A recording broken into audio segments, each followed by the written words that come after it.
Bonjour, we are looking at how to pronounce the name of this famous French painter. We'll be looking at how to say more famous names from arts that too many people get wrong, and it's annoying. Stay tuned until the end of the video to learn more.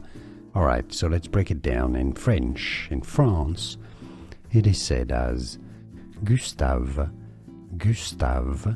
Some skip the final sound depending on the local accent. Let's say Gustave Caillebotte, Caillebotte.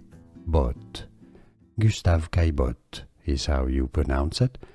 And now, you know in English you could say it as Gustave Caillebotte.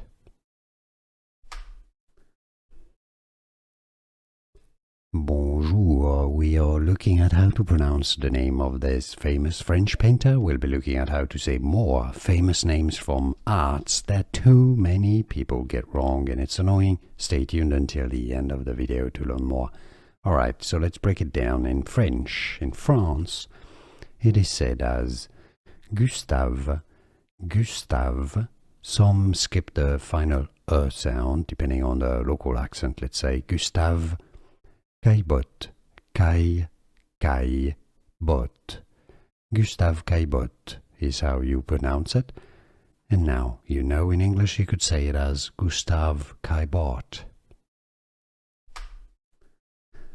Here are more videos on how to pronounce more confusing words and names too many mispronounced. Like this video if you found it useful. I appreciate your support. I'll see you soon and thanks for watching.